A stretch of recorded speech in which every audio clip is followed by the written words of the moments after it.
She signed the divorce papers without looking at him once.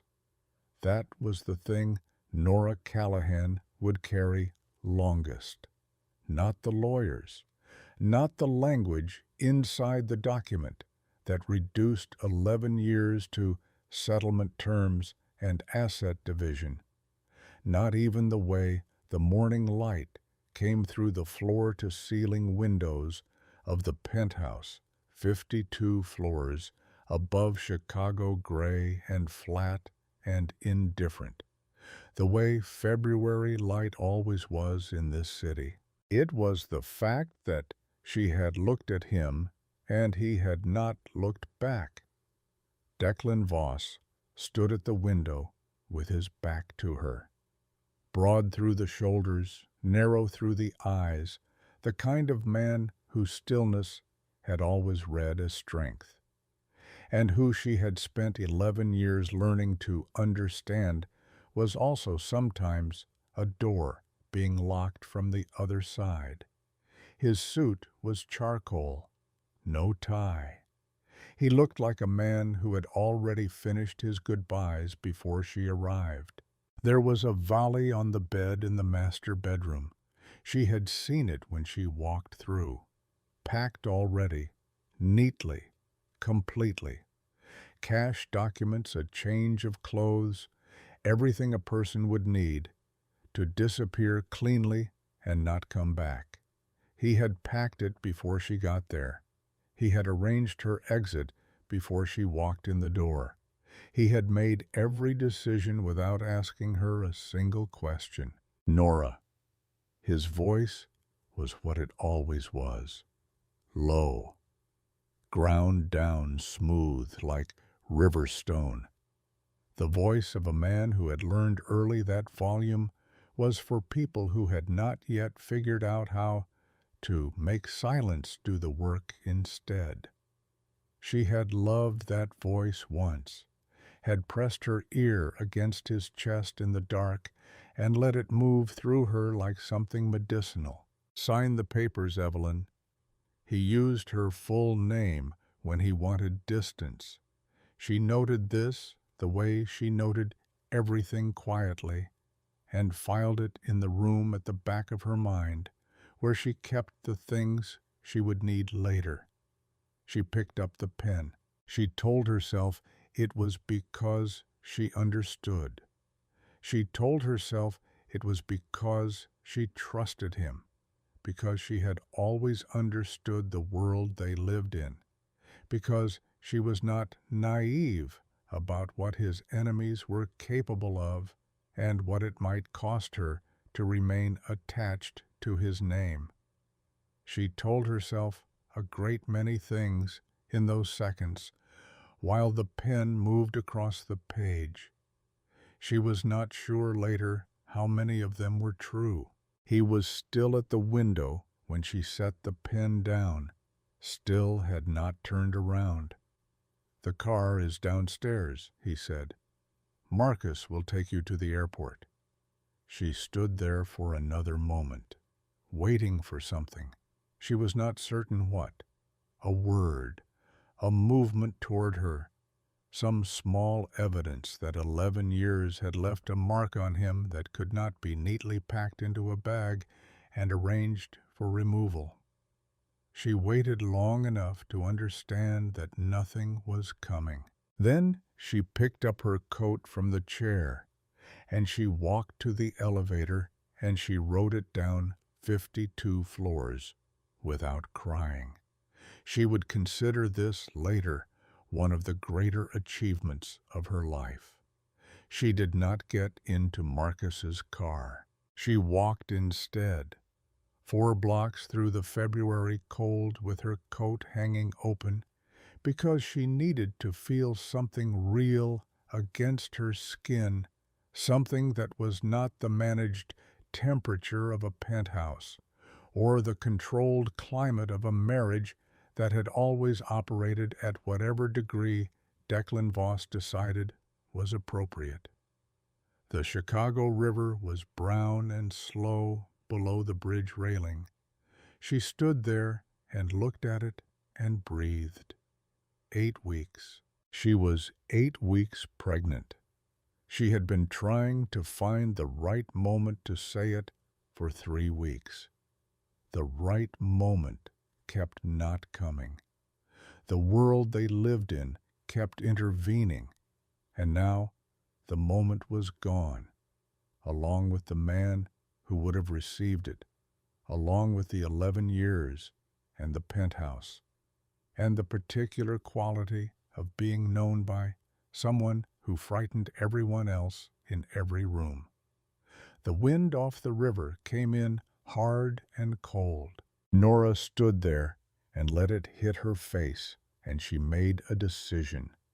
Not slowly, not with lengthy deliberation, with the sudden crystalline clarity of a person who is completely alone and who understands that alone is what she is going to have to be, and who has, in the years of living adjacent to dangerous things, absorbed more practical knowledge about surviving than she ever intended to need. She was not going to tell him. She was going to disappear. Not because she was afraid of Declan, not exactly, but because she had just watched him pack her a bag and arrange her exit and sign those papers without a single tremor in his hand. And she understood fully and finally that she would never be more important to him than the empire he was running. She had known this in the abstract for years. Now she knew it in her body, in the specific cold of it, in the way that kind of knowledge settles into bone and does not leave. She would not let her child grow up knowing what that felt like from the inside. She turned away from the river. She had somewhere to be. The veterinary clinic where she worked was a single-story building in Pilsen with peeling paint on the exterior and a waiting room that smelled like antiseptic and the particular anxiety of beloved animals. She had worked there for 4 years, longer than she had been in any one place before residency had finally settled her in Chicago, longer than she had been attached to anything except Declan. She let herself in through the back, went to the break room, sat down at the small table with the uneven leg, opened the prepaid tablet she had purchased that afternoon at a pharmacy 2 blocks from the courthouse, paying cash, not looking at the security camera in the ceiling corner, because she had learned from years of proximity to careful men that you do not look at the things you do not want to be remembered looking at. She had 6 contacts she trusted. After she thought about it carefully, the way you think about things, when the stakes have become very clear, she reduced that number to 1. Wren Alcott, her roommate during the first 2 years of veterinary school. Now living in Denver with a husband who worked in insurance and coached youth soccer on weekends. A woman who had never once crossed paths with anything connected to the Voss name. A woman who, when Nora had called her 3 years ago after a particularly bad week she could not explain, had driven 4 hours to bring soup and ask no questions. Nora sent the text, "I need a favor, the kind you do not ask questions about." Wren responded in 11 minutes. "Tell me what you need." This was why Nora had chosen her. She sat in the break room for the next 4 hours and dismantled her own life with the methodical focus of a woman who has decided that sentiment is a luxury she cannot afford tonight. Cash first. She emptied her personal accounts, not the joint accounts, not anything Declan's people had access to, just the accounts she had maintained in her own name since before they married, the accounts she had kept because some part of her had always understood without ever saying it out loud, that a woman in her position needed a door that only she had the key to. $11,000, not enough, but a start. Then the phone. She removed the SIM card and left the device in the break room drawer. Wren would wire money to a pickup location, not digital. Physical. A friend of a friend in a city Nora had never visited. Then identity. This was the harder part, the part that required a name she had filed away at a dinner party 3 years ago at a house in Wicker Park that Declan had brought her to for reasons she no longer remembered, where a man named Rhys Dallow had sat across from her and talked about the particular mechanics of paper, about how a document was only as real as the systems that confirmed it. And she had listened with the quiet attention she brought to everything, and she had thought, I will not need this, and she had memorized it anyway. She walked to Wicker Park. It was past 11. The temperature had dropped to 12 degrees. She did not care. What she cared about was the child that was 8 weeks old inside her, and the particular arithmetic of survival she was now committed to completing before morning. Rhys Dallow opened the door of his apartment above a closed laundromat and looked at her without expression. She told him what she needed. He named a price. She gave him most of the cash in her coat pocket and told him she would return in the morning. She walked back out into the cold. She found a 24-hour diner on Milwaukee Avenue, ordered coffee she did not drink, sat in a booth by the window and watched the street and thought about the fact that Rhys Dallow had 7 years ago done a small piece of work for an organization based in New Orleans. She did not know this. She could not have known this. It was the kind of detail that existed in a file somewhere, invisible, inert, waiting for someone patient enough to eventually pull the right thread. She did not know about the thread. At 3 in the morning, she went to the bathroom and locked the door and sat on the closed lid of the toilet and pressed both hands flat against her stomach and stayed very still. 8 weeks, a heartbeat the size of a hummingbird. I am sorry, she said quietly to the flickering fluorescent light, to the child she could not yet feel but was already rearranging everything for. I am going to make this work. She sat there for a long time.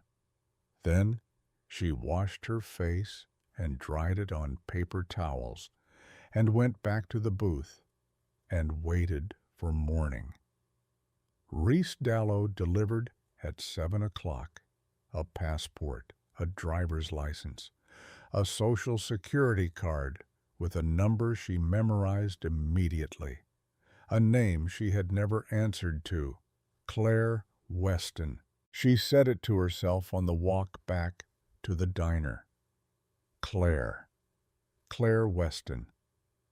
By the time she sat down with a second cup of coffee she did not drink, it had started to feel like hers. She left Chicago by bus, not because it was efficient, but because buses were cash and buses were anonymous, and buses did not require documentation that had existed long enough to be in any system that Declan's people might eventually access.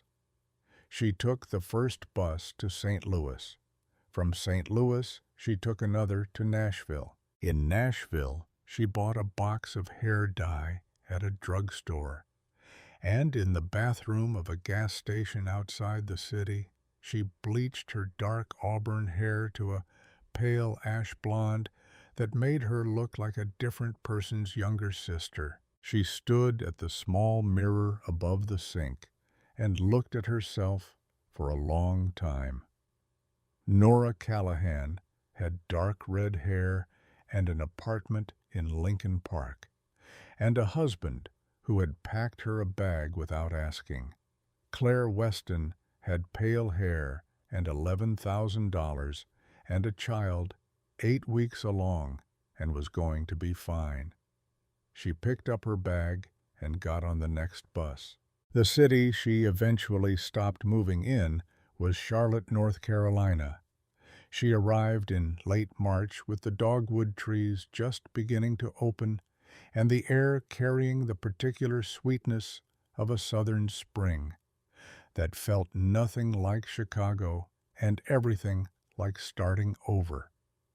She found a room in a boarding house in the Plaza Midwood neighborhood, paid 3 months in advance in cash to a landlady named Mrs. Eustace, who was 73 years old and mostly interested in her garden and her afternoon television programs. She found work within a week.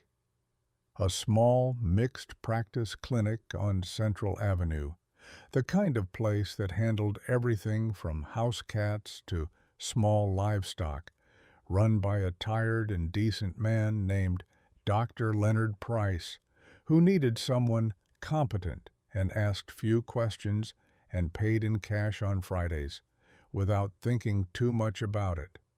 She was competent. She asked no questions of her own. It was the closest thing to an ideal arrangement that the current circumstances allowed. Charlotte was where she learned to be Claire Weston completely. Not just the name, the whole architecture of a person. The practiced answer when someone asked where she was from. The particular way she described her past in broad strokes that were technically true and specifically misleading. The habit of paying cash for everything. The habit of knowing where the exits were in every room she entered. The habit of keeping her phone charged and her bag packed to a level that allowed her to leave in under 4 minutes. She was 6 months along when she began to understand that Charlotte would be where Lena was born, but not where they would stay. Something in her had always known this, the same instinct that had kept her moving through the early months. You did not put down roots in the place where you had first stopped running. You put down roots in the place you had chosen after the panic had cleared and the calculation had had time to settle. But first, Lena, Charlotte, North Carolina, December. The first real cold snap of the season. The clinic she had found was small and private and run by a midwife named Joan Sharp, who had been delivering babies in Mecklenburg County for 31 years and who asked questions only about medical history and never about anything else. The room was clean, the light was low. Outside the single window, the first snow of the year was coming down in slow, thick flakes that dissolved before they reached the street. It took 11 hours. At the end of it, Nora held a 7-pound, 2-ounce girl with a slick of dark hair and the unfocused, deep blue eyes of the newborn that would, in the weeks that followed, resolve into something else entirely. They resolved into gray. Not blue-gray or green-gray, storm gray. The specific storm gray of Declan Voss's eyes carried across 1,100 miles and one dissolved marriage into the face of a child he did not know existed.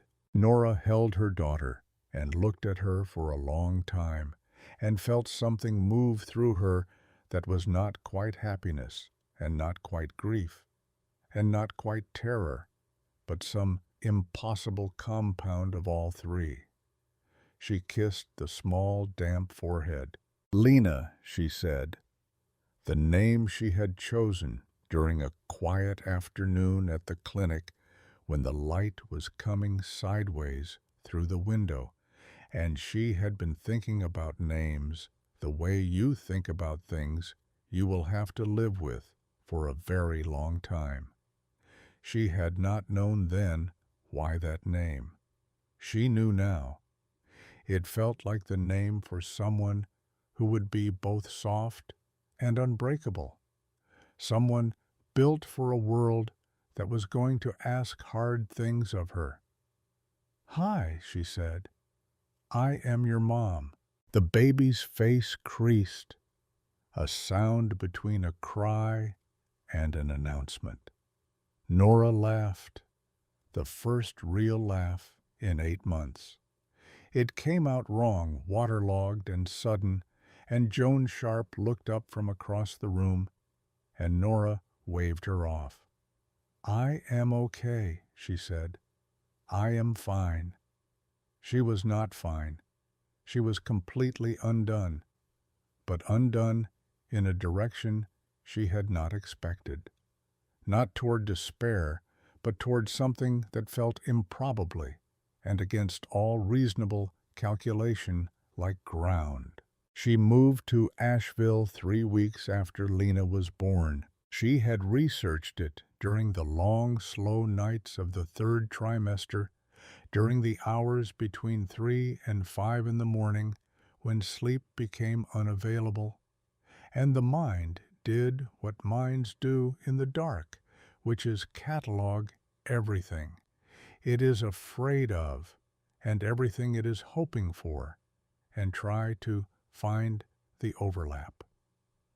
Asheville was 2 hours west of Charlotte in the Blue Ridge Mountains, small enough to feel human, large enough to be anonymous, a city with a strong veterinary community and a culture that did not ask too many questions about where you came from, populated by artists and craftspeople, and people who had arrived from somewhere else and built new lives without making a great public ceremony of it. It was, in other words, a city full of people who were also in their various ways starting over. She found an apartment on the 3rd floor of a building on the north side of the city with windows that looked out toward the mountains.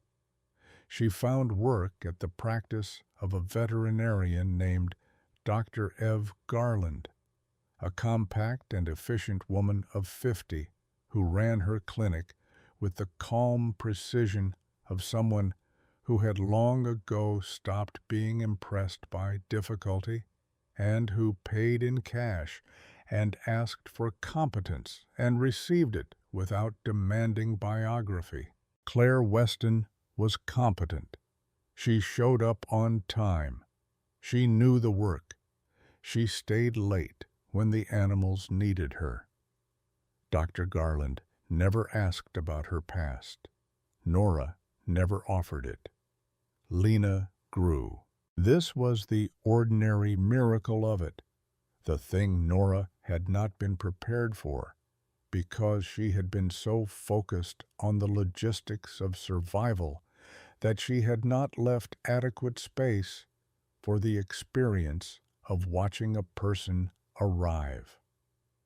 Lena, at 6 months, was a person already fully present, with opinions about warmth and cold, and the particular sounds that interested her, and the ones that did not. Lena, at 1 year, was walking before most children her age, and studying the world with a focused intensity that made pediatricians nod with the particular approval of people watching development proceed ahead of schedule. Lena, at 2, had language that ran ahead of her comprehension of social convention, which meant she said exactly what she meant in exactly the words she had available, which produced observations of such direct accuracy that Nora sometimes had to leave the room to compose herself. At nearly 3, she had her mother's verbal fluency and something else, something harder to name, a stillness at the center of her activity, a quality of attention that appeared in moments when she stopped moving and looked at something and seemed in a way no 3-year-old should quite manage to be genuinely thinking. Turning something over, arriving at a conclusion she did not feel the need to share immediately. She had Declan's eyes, and she had Nora understood slowly over those 3 years in Asheville Declan's quality of mind, the specific gravity of a person whose intelligence expressed itself not as chatter but as weight. Nora loved her daughter in the way that rearranges the load-bearing architecture of a person, the kind of love that does not announce itself, but that you discover is the reason you are doing everything else. She thought about Declan every day. This was not a choice. It was simply what happened. She thought about the set of his shoulders at the penthouse window, the controlled voice, the pen setting down with one quiet click before everything changed. The valley on the bed, packed and complete, waiting for her before she even walked through the door. She also thought at 2 in the morning in the apartment on the north side of Asheville, with Lena asleep in the next room and the mountains dark beyond the window, about other things. The way he had looked at her sometimes across rooms, the way he had held her once in a hospital waiting room when her mother was in surgery and the surgery was going badly, and he had put his arm around her without saying anything and kept it there for 4 hours. The way he had known without her telling him when she needed quiet and when she needed to be distracted from the quiet. She stopped thinking about it, or she tried to. She got better at trying. The morning of September 14th, 4 years after she had walked out of that penthouse and into a February that had changed everything, Nora took Lena to Pack Square Park on the eastern edge of downtown. The light was doing what September light does in the mountains, going golden at the edges, the trees just beginning to consider their annual act of dramatic transformation. Lena was 2 months shy of her 4th birthday and deeply engaged in feeding the city's unreasonably confident population of pigeons from a bag of torn bread crusts. Nora sat on a bench nearby and watched her daughter work. Lena did not look up when she spoke. She was focused on a pigeon that was being outcompeted by a larger bird and was making a series of tactical adjustments. Nora found genuinely impressive for a creature whose brain was the size of a walnut. "Mama," she said, "where is my daddy?" Nora had thought about this question for 4 years. She had drafted answers, discarded, then built new ones from different materials. She had arrived alone and without counsel at a version she believed she could live with. When she actually heard the question spoken in her daughter's voice, in the golden September morning, in this mountain city that was not the city either of them was from. She found that she could not speak immediately. She breathed. She looked at the side of her daughter's face. The dark hair, the serious profile, the gray eyes fixed with complete attention on the tactical pigeon situation. "Your daddy could not be with us," she said, "but he loved you. He just did not get to meet you." Lena processed this for a moment. Is he dead? No. Does he know about me? A pause. The specific weight of it.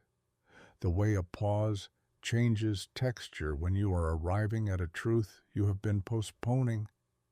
No. Lena nodded once, gently and efficiently, like a person filing a piece of information. She expected she would return to later when she had more context. She threw a piece of bread to the smaller pigeon. The smaller pigeon got there first this time. Nora sat on the bench and kept her face very still. Something had shifted, not in the facts. The facts had not changed, but in the question at the center of the facts. The question she had been carrying so long, she had mistaken its weight for her own. Had she made the right decision? She had always answered that question in the affirmative, quietly, without ceremony. Of course she had made the right decision. She had protected her child from a world that ate people. She had given Lena a life that was ordinary and stable and hers. She had chosen the clean version instead of the complicated one. But the question her daughter had just asked her was not the question she had been preparing to answer. Lena had not asked whether her father was dangerous. She had not asked whether the decision to leave had been logical.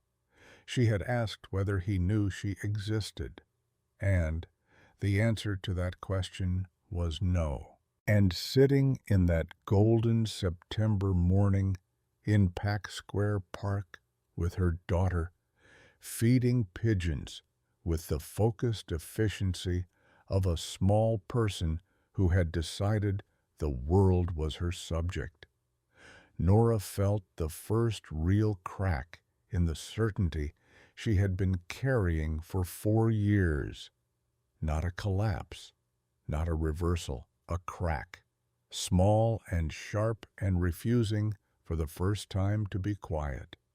Whether she had made the right decision, whether the decision had been hers to make, whether there was a difference between those two things and what it cost a person to discover that there was, and whether the cost could be renegotiated at 4 years' distance, and whether it mattered, and whether the question itself was the kind that had an answer you could actually live inside.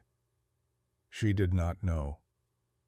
Lena finished the bread bag and dusted her hands together with the brisk satisfaction of a job completed, and turned to her mother and said that she was hungry and wanted eggs. "Of course you do," Nora said. She stood up from the bench. She took her daughter's hand. They walked together through the golden September morning toward a diner on Lexington Avenue that Lena liked because it had a fish tank near the door and because the cook made scrambled eggs without any green stuff in them. And the question stayed where it was small and sharp and patient, the way questions do when they have decided they are not going away. That question followed her home.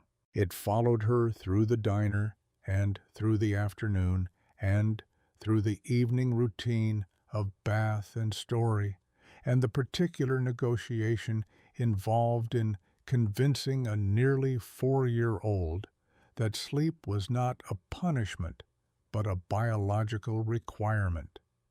It followed her after Lena was finally down, after the apartment had gone quiet, after the mountains outside the window had disappeared into the early autumn dark. She sat at the kitchen table with a cup of tea she did not drink, and she thought about the word no. Does he know about me? No. She had said it so cleanly, so immediately, as if it were simply a fact about the weather. And it was a fact. But facts, she was learning, had different weights depending on who was asking and why, and what they were going to do with the answer when they carried it forward into the years ahead of them. Lena was going to carry that answer forward into every year she had, into every question that would follow the first one, because the first one was never the last one. It was only the beginning of a conversation that Nora was going to have to know how to have. She did not yet know how to have it. She finished her tea, she washed the cup, she went to bed, and the question was still there in the morning, and the morning after that, and by the end of the week, she had accepted that it was going to be there for a while, the way certain things take up residence and simply wait to be dealt with. She dealt with other things instead. She went to work. She came home. She made dinner and read stories and watched her daughter grow with the daily, accumulating wonder of it. October arrived in the mountains with the kind of color that still caught her off guard. After 4 years, the Blue Ridge, doing what it did every autumn, turning itself into something almost unreasonably beautiful, the trees going red and gold and amber across the ridgelines, until the whole world outside her windows looked like something a painter would have been embarrassed to call realistic. She did not know that in New Orleans, in an office on the 34th floor of a building on Poydras Street, with windows that looked out over the curve of the Mississippi River, a man named Vincent Cray had been reading about her husband for 2 years. Not her husband, her former husband. She had to keep reminding herself of the distinction even now. Vincent Cray was 46 years old and had the kind of face that had once been classically handsome and had since been rearranged by long years of careful living into something more complex and considerably less reassuring. He ran a syndicate that had begun in New Orleans 30 years ago as a modest operation in transportation and distribution, and had expanded steadily northward and eastward over the past decade, moving into the gray infrastructure of the Mid-Atlantic Corridor and the fragile supply lines of the industrial Northeast, with the patience and precision of a man who understood that expansion achieved through methodology outlasts expansion achieved through force every single time. He was not Declan Voss's most powerful enemy.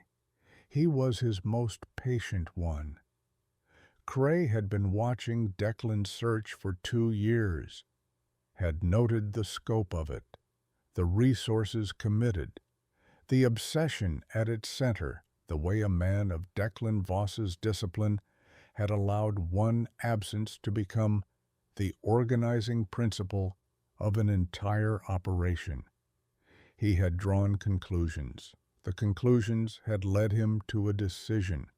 The decision had required patience. He was very good at patience. He had found the thread through a piece of work he had done in 2017, a small transaction with a document specialist on the north side of Chicago, a man named Reese Dallow, who operated above a laundromat in Wicker Park and who had, among other things, provided documentation services to a woman in the early hours of a February morning 4 years ago. Reese Dallow had kept records the way meticulous people keep records, not because anyone asked him to, but because the habit of documentation was the habit of a man who had learned to trust paper over memory. Cray's people had found the record, had found the name on the document, had followed the name from Chicago to Charlotte to Asheville, with the methodical patience of researchers who had been told that speed was less important than accuracy and who had taken that instruction seriously. They found her in June of the 3rd year. Cray did nothing with the information for 16 months. He watched. He confirmed. He built a picture of the life Claire Weston had constructed in Asheville with the thorough appreciation of a man who recognized quality work when he saw it. She had done it well. He would give her that. The documentation was clean, the routines were careful, the profile was minimal. She had learned from proximity what most people never learned at all, but she had a child, and the child had her father's eyes. In March of the 4th year, 14 months after Cray's people had first located the apartment on the north side of Asheville, a young woman who worked as a nanny in the Montford neighborhood began frequenting the playground at Carrier Park on her afternoon rounds. She was friendly and unremarkable, and had a gift for fading into the background of any environment she entered. She was also very good at her actual job, which was not child care. The DNA results came back in 11 days. Cray read them, once set them face down on his desk, and picked up his phone. Now, he said, was the time. The call came on a Tuesday evening in October, 3 weeks after Lena's birthday, 2 weeks after the September morning in Pack Square Park, where a question had cracked something open in Nora that had not yet finished opening. The clinic's emergency line rang at 8:47 in the evening, forwarded to her cell the way it always was on the nights she covered the after-hours calls. She was washing dishes. Lena was asleep. The apartment was quiet, with the specific quality of quiet that falls after a child goes down, a quiet that has texture to it, that is made partly of relief and partly of the absence of the particular noise and motion that is a nearly 4-year-old experiencing the world. The woman on the phone was frightened. Her voice had the tight edge of genuine panic, which was a thing Nora had learned to recognize after years of emergency calls, the specific register of a person whose animal was hurt and who needed help immediately, and who could not fully control the fear that made their voice go thin and fast. There was a dog. He had been hit by a car near the corner of Lexington and Merriman. He was alive, but badly injured. Could she come? Please. Nora was already moving. That was the reflex, the body responding before the mind finished catching up. She checked Lena, deep asleep, with one arm flung over her head and the storm-gray eyes closed, the whole face open and undefended, the way children's faces are in sleep. She pulled on her coat, locked the apartment door, took the stairs instead of the elevator, the way she always did, and walked quickly through the October night toward the intersection the woman had described. She found no dog. She found two men standing in the spill of a streetlight on Merriman Avenue, and the way they were standing, the particular quality of their stillness, told her everything she needed to know about the next few minutes in the fraction of a second before her body had finished processing what her eyes were seeing. She turned to run. She was good at running. 4 years of contingency thinking had kept that option live and rehearsed in the back of her mind. But she had Lena asleep 3 blocks away, and she had nowhere to run to that meant anything, and she understood in the terrible clarity of that moment that she had made the one mistake that matters. She had been safe long enough to start believing in it. The first man was closer than she had calculated. His hand caught her left arm at the elbow with the grip of someone who had done this before, with people faster than her, mechanical and purposeful, the grip of a person executing an instruction rather than making a decision. "Stop," he said, in English. That detail landed somewhere cold in her chest. The second man came around to her other side, older, with close-trimmed gray at his jaw, and eyes that were not cruel but professional, which was somehow the worse version. He held up both hands in the practiced gesture of someone who has learned the performance of reassurance. "Dr. Callahan," he said. That name, her real name, in the October street of the city where she had spent 4 years being someone else. It went through her the way cold water goes through a crack, finding every weak point, every place where the mortar between the old self and the new one had not fully set. She felt her face do something she could not control, not much. A small involuntary contraction around the eyes that told him everything he needed to know about whether the name had landed. "You have the wrong person," she said. "We do not," he said, without aggression, almost gently. "We are not here to hurt you. We are here to ask you to come with us. Who sent you? Someone who wants to talk. Your daughter is in the apartment on Kimberly Avenue. She is safe. She will stay safe. That is something I was asked to tell you."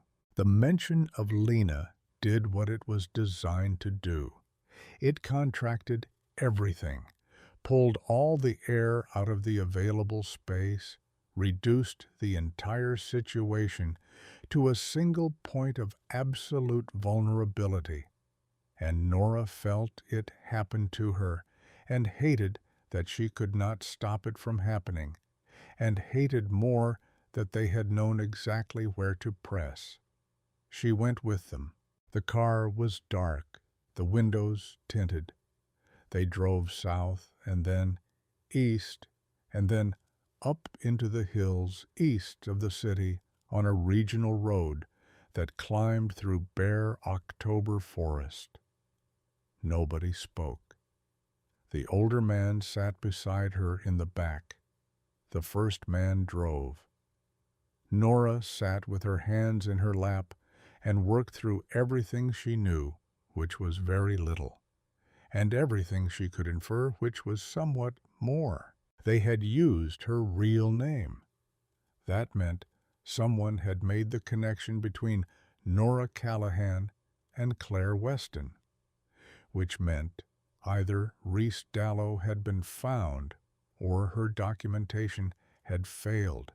A check somewhere, or something in her behavior, over 4 years had left a thread that someone sufficiently patient had found and followed. Patient. The English the first man had used, the geographic range, the DNA results from the playground, because that was what had happened. She could see it now, the woman who had been at Carrier Park in the spring, always near the equipment, never quite looking directly at Lena. Someone had been watching her long enough to build a case. She thought about Declan. Her first thought, as always, her immediate and unwanted first thought. But Declan's people would have sent Marcus. Marcus, who she knew. Not two men she had never seen. Declan would have come himself.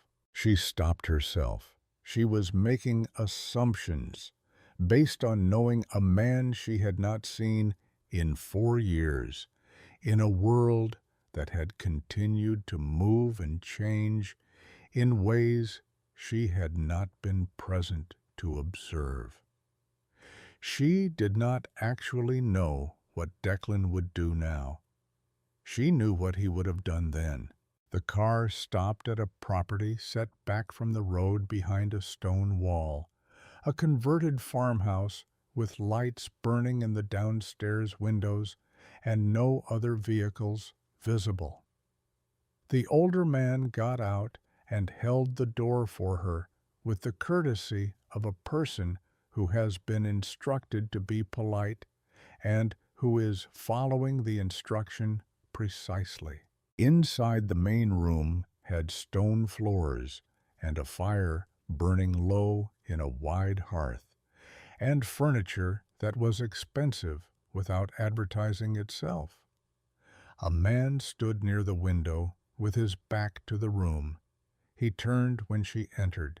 He was tall and lean, mid-40s, with dark hair going silver at the temples, and a suit that had been made for him specifically by someone who understood proportion. He looked at her with the expression of a man examining something he has invested considerable resources in acquiring. "Claire," he said, "or Dr. Callahan, if you prefer. Please sit down." She stood, a small smile. "My name is Vincent Cray. I want you to understand immediately that you are not in danger. This is a conversation.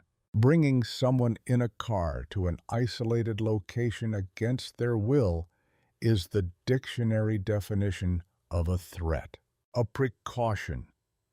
Given who you are connected to, I could not risk you running before we had a chance to speak." He moved to a chair and sat crossing one leg over the other, with the ease of a man entirely comfortable in the architecture of other people's discomfort. "I have been looking for you for some time. I found you. Declan Voss has been looking for you for 4 years. He has spent an amount of money that would fund a mid-sized municipal government. He found nothing." He paused, letting that sit. "I want you to think about what that tells you about the difference between desperation and methodology." Nora said nothing. She was listening. She was also doing the thing she did in every room she entered, now cataloging exits and angles and the distance between herself and the door. Old habit. Necessary habit. "What I want," Cray continued, "is simple. I want you to make a phone call." He watched her face. "To Declan. I want you to tell him that you are safe, that you want to see him, that you want to meet. You want to draw him out. I want a conversation with him in conditions I control. He has been difficult to reach through conventional channels. I sent 3 representatives to Chicago over the past 2 years. He sent them back. I made 6 approaches through intermediaries. They were ignored. He does not engage with people. he has not chosen to engage with. He paused. You are someone he would engage with, and if I refuse? The smile did not shift. His eyes did.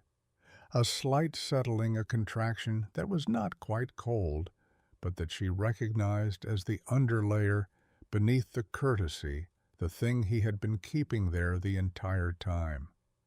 Then I make a different kind of call, he said, to people who have a very different kind of interest in the daughter of Declan Voss. There it was. Nora stood very still. She was aware of her own breathing, aware of the fire to her left, the ordinary sound of it, the indifferent warmth of it, aware of her hands which wanted to do something but had no available target. She is not his daughter, she said. Her voice was flat and controlled. She was proud of it. That is a brave position to take with someone who has already run a DNA comparison from a sample collected at Carrier Park Playground 14 days ago. The breath left her body, not visibly. She was very controlled about that. But it left, and the room felt different without it, and she had to work to bring herself back to level. He had a DNA sample. He had been watching them for more than 2 weeks. He had waited and built his case, and now he was sitting in a chair with his legs crossed, and his voice perfectly level, and he was telling her he already had everything he needed, which meant refusal was not a negotiation. It was a countdown. I need to think, she said. Of course. He stood. You will stay here tonight.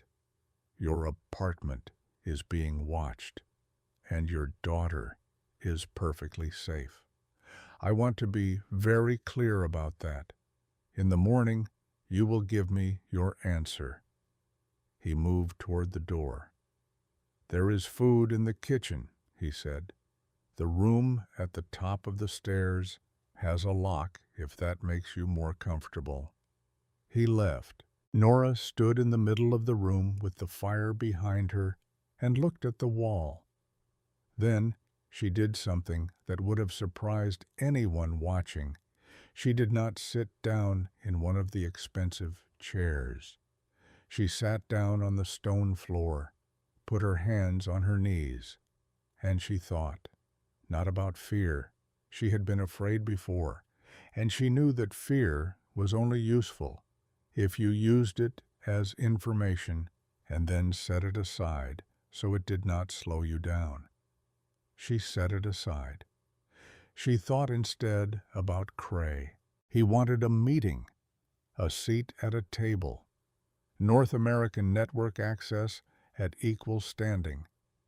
He had tried every conventional approach and been ignored because Declan Voss did not sit down with people he had not chosen to sit down with. He needed a lever. He had found one. But here was the thing about Vincent Cray, that the stone floor and the quiet and the low fire made clear to her he needed this to work. He needed Declan in a room alive and willing to talk, which meant Lena was safe as long as the plan required her to be useful, and Lena would remain safe as long as Nora remained cooperative. This was not comfort, but it was information, and information was what you worked with.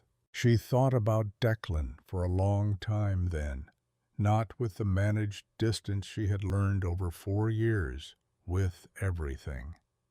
She thought about what he would do if she called him. She thought about what he would not do, which was stay away. Whatever she said, whatever the circumstances, he would come. She had always known that about him. even now, even after everything she knew that about him. And if he came walking into whatever Cray was building without knowing what he was walking into, the outcome would depend entirely on Declan's ability to see the shape of the trap before the trap closed, which meant she had a choice that was not the choice Cray thought she was making. She could make the call because she was forced to, or she could make the call because she had decided to, and do it on terms that gave Declan enough to work with.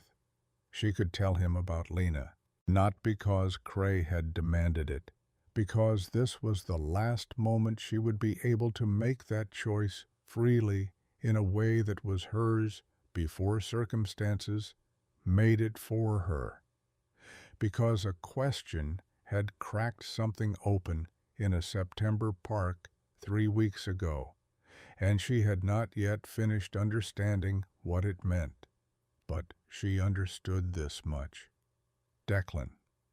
Voss had a daughter who was nearly 4 years old, and he did not know she existed. And whatever Nora had told herself about protection and safety and the arithmetic of survival, that was also simply true, and it had a weight she could no longer set aside. She sat on the stone floor until the fire burned very low.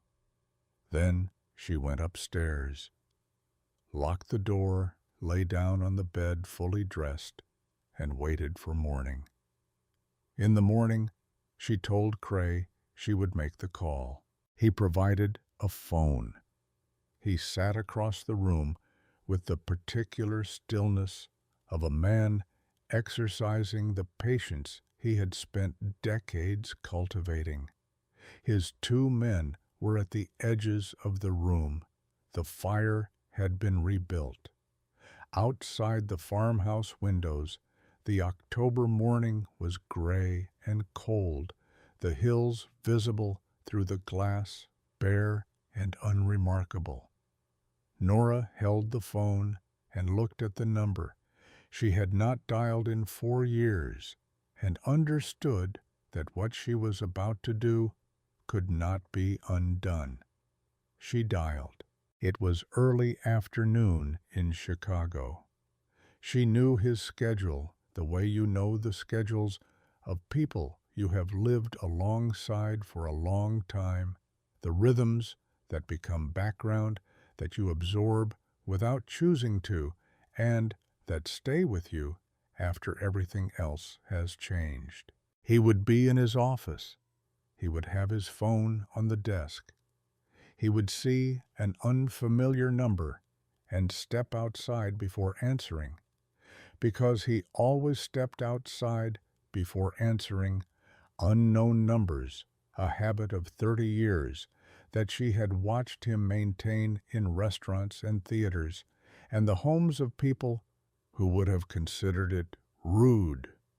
The phone rang twice. Declan, she said. The silence on the other end had a quality to it, not empty, full.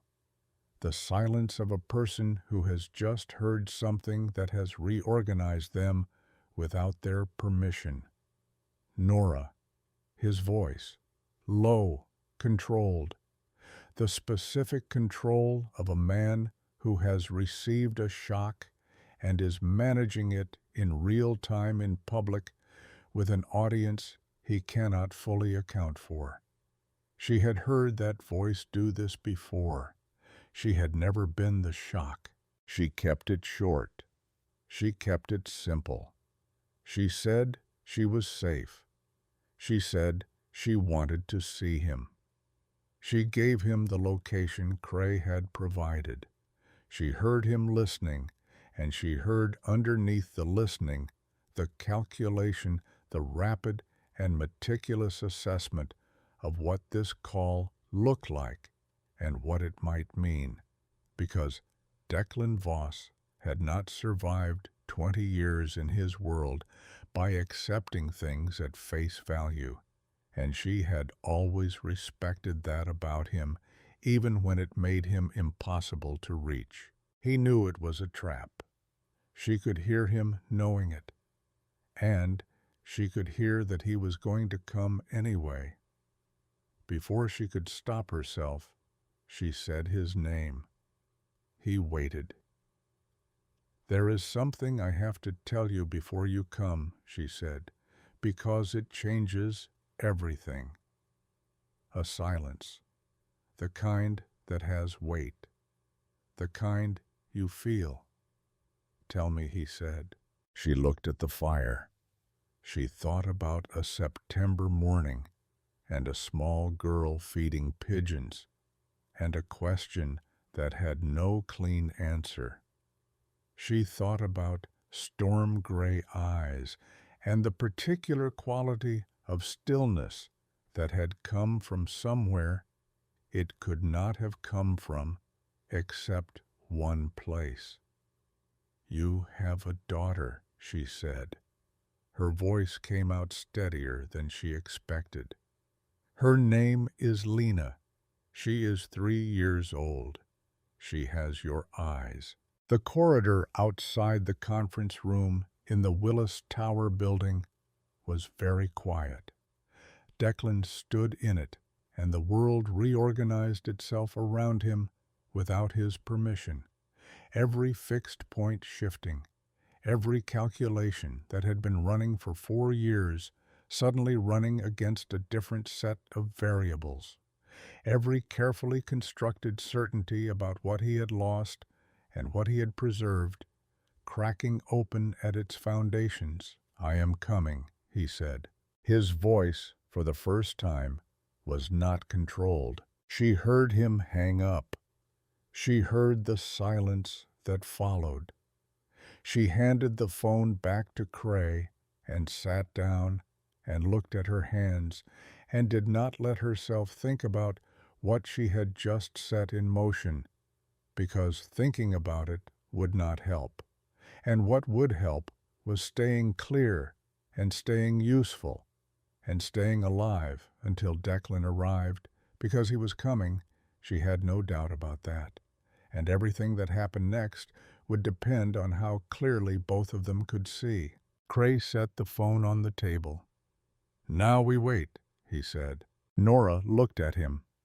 She was thinking about the specific quality of his patience, the way it had expressed itself in 16 months of watching without moving in the measured courtesy of a man who had never once in this conversation raised his voice. She was thinking about what that kind of patience looked like when it had been miscalculated, when the person it was being used against had made a different kind of decision than the one the patient man had planned for. She was also thinking about Reese Dallow, about the small transaction from 7 years ago, about the file it would have left, about the fact that if Cray's people had found Reese through that file, the file existed somewhere, and files that existed somewhere could be found by people other than Vincent Cray. She filed that thought. She would need it later. "Yes," she said. "Now we wait." She folded her hands in her lap and looked at the fire and waited for the sound of a plane from Chicago. Declan arrived in 19 hours, not the 20 he had estimated on the phone. 19. The difference was a faster car to O'Hare and a pilot who had received a call at 2 in the morning and had understood from the specific quality of the voice on the other end of it that the pre-flight timeline was a suggestion rather than a requirement.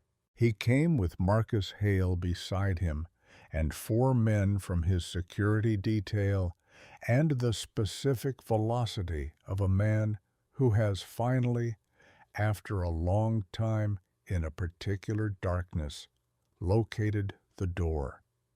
Cray's people met them on the road 2 miles from the farmhouse. The exchange was brief and professional.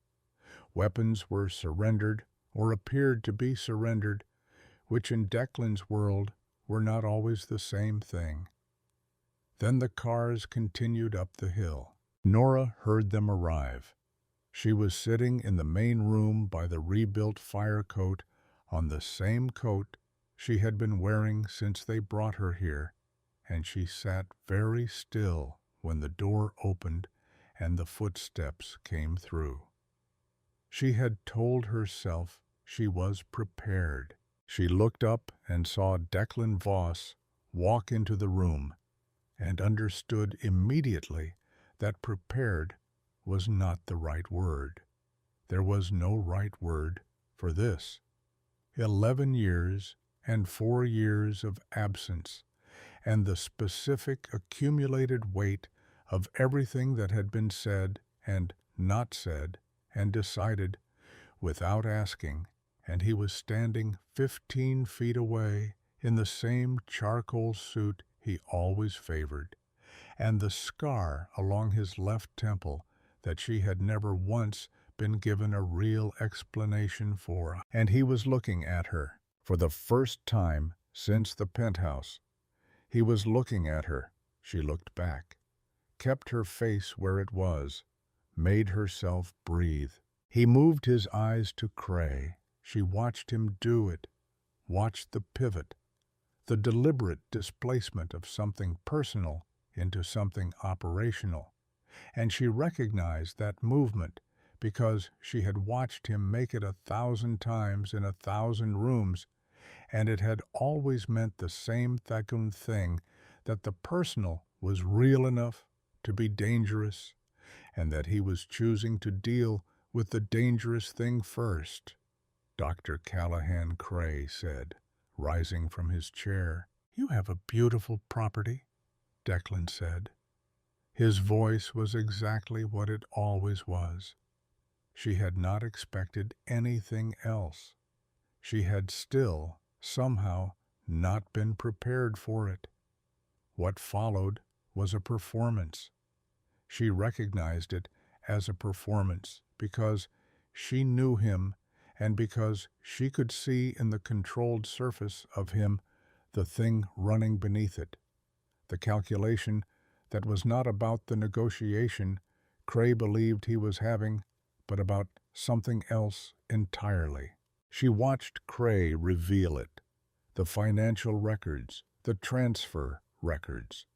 Marcus Hale's name connected through 2 intermediaries to 14 months of information moving in one direction.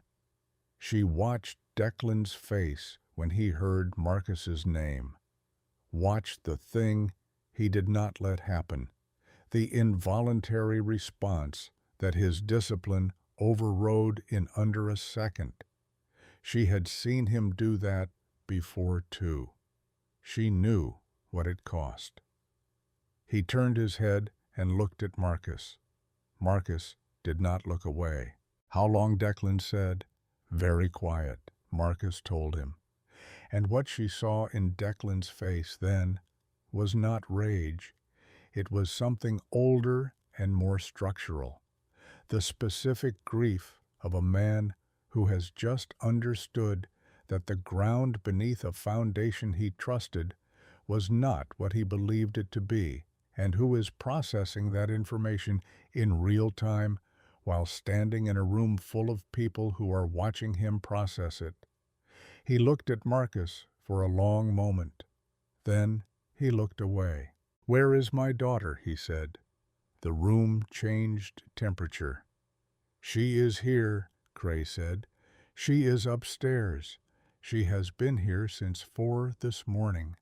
And Nora was on her feet. She had not decided to stand. She had simply arrived at standing, and her face had broken through the control entirely, because whatever she had managed to hold in place through the night and the morning and the long hours of waiting had just met its limit. "You said she was in the apartment," she said. "You told me she was safe in the apartment." "She is safe," Cray said. "I moved her here as an additional precaution. You took my daughter. I secured a negotiating asset. He said it without cruelty, which was what made it land the way it did. Pure transactional clarity. She will be returned the moment we reach an agreement. Declan had moved. She had not seen him decide to move. He had simply covered the distance between himself and Cray in 3 steps with the total committed speed of a man who has stopped performing reasonableness, and his hand was at Cray's collar before Cray had finished his sentence. The room reorganized around the physics of it. Weapons appeared. Positions shifted. The careful architecture of a managed negotiation cracked open into something with different rules. Declan Marcus said. He did not look at Marcus. He looked at Cray, who was the calmest person in the room, which was the most enraging thing about him. The absolute composure of a man who had built a situation in which his own safety was guaranteed by the very thing Declan most needed to protect. You touch her, Declan said, very quiet. You understand me. There is nowhere you go. I have no intention of touching her, Cray said. His collar was pulled sideways. He did not attempt to fix it. But you need to release me, and we need to have a conversation, because what I want from you is simple, and it does not require anyone to be harmed. 2 seconds. 3. Declan released him, stepped back. The weapons stayed up for another moment, then slowly descended.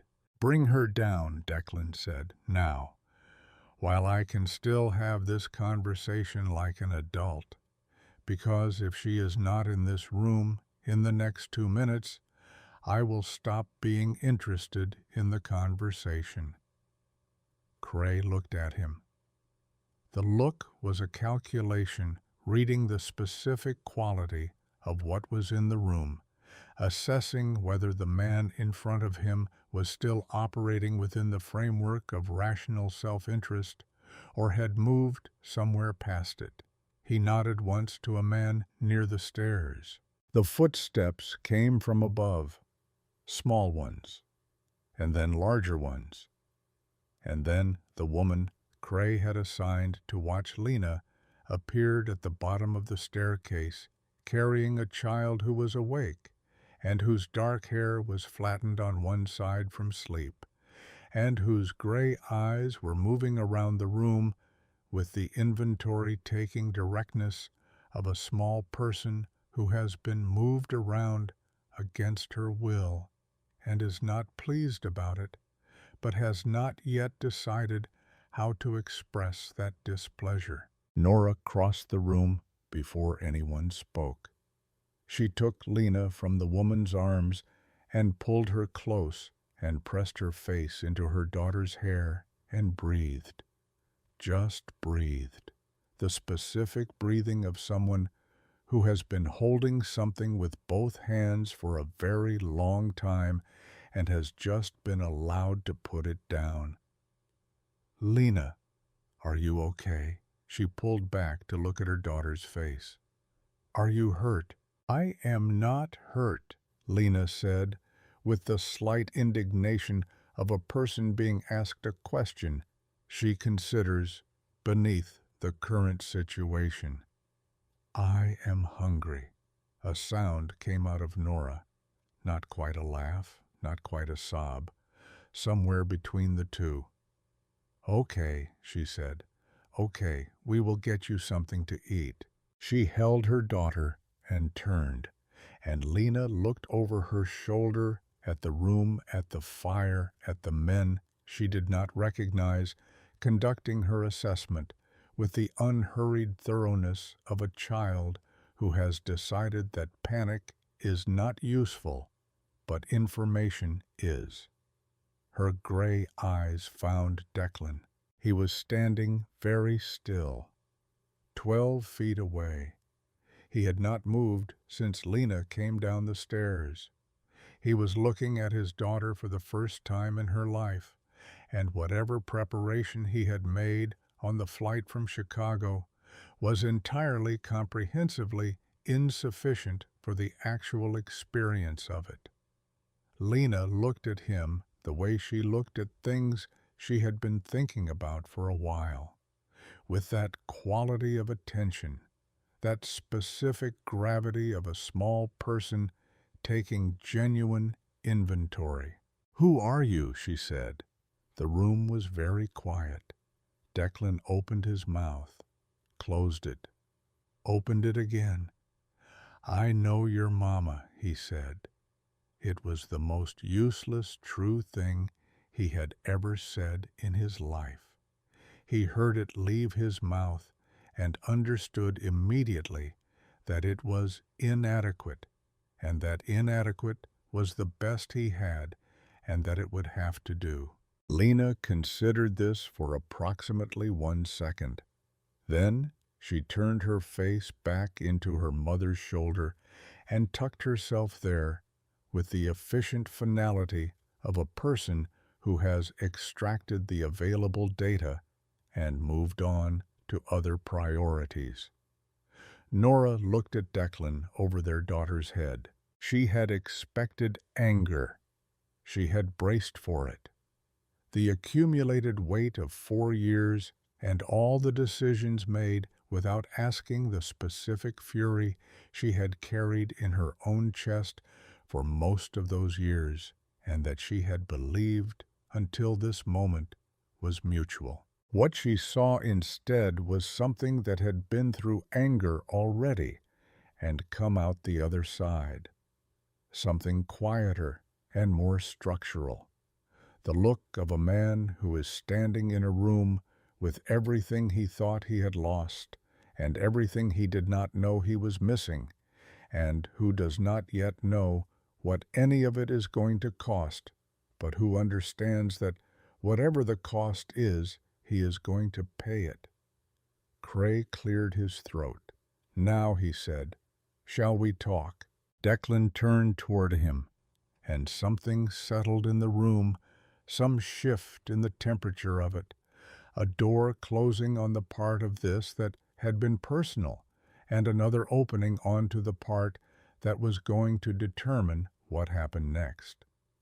The conversation that followed was the kind that looks like a negotiation, but is not. Nora understood this from the first minute.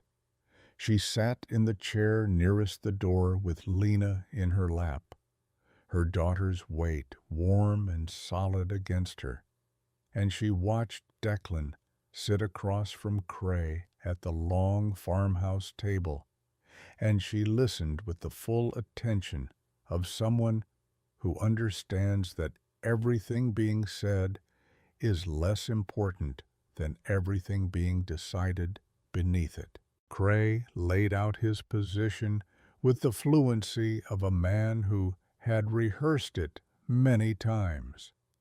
Equal standing in the North American network. Territory boundaries to be negotiated. Revenue arrangements to be established through a formal council meeting. He spoke about it the way a businessman speaks about a merger, with the language of mutual benefit and shared infrastructure, and the kind of reasonable inevitability that made unreasonable things sound like they had simply been waiting to be acknowledged. Declan listened. He asked questions, genuine questions, detailed and specific, the kind that required real answers and that demonstrated a working familiarity with the structural mechanics of what Cray was proposing. He looked like a man working through a complex problem he found genuinely interesting. Nora watched his hands. His hands were still, completely still, resting on the table with the controlled neutrality of a man who has decided that his hands are going to tell no one anything. She had spent 11 years learning to read him in the gaps between what he said and what his body did. She knew what his stillness looked like when it was genuine composure, and she knew what it looked like when it was something being managed. This was something being managed. He had sent a message. She was certain of it. She had watched him receive the phone from Cray for the supposed purpose of contacting his counsel. And she had watched something happen in the 11 seconds before he made any call. A stillness of a different quality. The stillness of a man transmitting something he had already composed in his head and committing it to muscle memory before he sent it. She did not know where his people were. She did not know the timeline. What she knew was that the conversation at the table was purchasing something, and that she needed to figure out what her own role in the next hour was going to be before it arrived. She looked at Lena. Her daughter had, with the adaptability of small children who have decided that the present situation is not immediately dangerous, and that therefore other priorities apply, fallen back asleep against Nora's shoulder. The gray eyes were closed. The small face was completely open, all the tension gone, one hand resting loose on Nora's forearm. Nora pressed her lips to the top of her daughter's head. Then she looked at Cray. She had been thinking about him since the stone floor the previous night, about the specific shape of what he needed and what that meant for the shape of what he was afraid of. A man who wants a seat at a table is a man who does not yet have one. A man who has spent 2 years building this approach is a man who has run out of other options, which meant that tonight in this room with 40 syndicate leaders gathering at a warehouse on the Cape Fear River in 2 days, Cray was not operating from a position of abundance. He was operating from a position of a single, carefully constructed plan that had no good alternative if it failed. That was useful information. She filed it and waited. At the 9-minute mark, she heard it. Faint, still, distant, but unmistakable to an ear that had spent 11 years learning the sounds that preceded the kinds of events that changed the shape of rooms. Rotors, more than one aircraft. Cray heard it at the 10-minute mark. His head came up. The smooth, professional surface cracked for the first time, a fracture along the line where the managed exterior met the thing underneath it, and in the half-second before he reassembled himself, she saw what was under there, which was a man who had made a very careful plan and who had just heard something that was not in it. He looked at the window, looked back at Declan. "What did you do?" "I made a call," Declan said. "The way you invited me to." He stood up from the table. He had not raised his voice once in the past 9 minutes. He did not raise it now. "The 12 men outside have the property surrounded. Anyone who moves on my family in the next 60 seconds makes a decision they cannot take back." Cray was already moving, gesturing to his people, reaching for his own phone. The controlled surface coming apart with the speed of something that had been held under pressure for a long time and was now finding the path of least resistance. One of Cray's men moved toward Nora, not with a weapon drawn, with the purpose of a man executing an instruction moving toward a leverage point before the leverage evaporated. Declan was out of his chair before the man had covered 2 steps. What followed was not graceful. It was fast and committed, and it worked by a margin that she would think about later, and that would account for several sleepless nights in the months ahead. Declan hit the man at the shoulder, and they went into the wall together, and the sound of it was loud in the stone room, and the pain it cost Declan was visible for exactly 1 second before he locked it somewhere and kept moving. Marcus Hale had been standing to Declan's left for the entirety of the meeting. He had not spoken. He had not moved. He had stood with the specific stillness of a man who has already made one catastrophic decision and who is now watching the consequences of it assemble around him, and who has not yet determined what the next decision is going to be. He stood still for 90 seconds after the room broke open. 90 seconds is a long time when a room is in motion, long enough for Nora to count it, long enough to see a second of Cray's men begin to move toward Declan's exposed left side. Marcus stepped into the light. He hit the second man from the side with the total committed force of someone who has resolved, in the 90 seconds available to him, exactly one thing, and is doing it completely. Not gracefully, not strategically, just completely.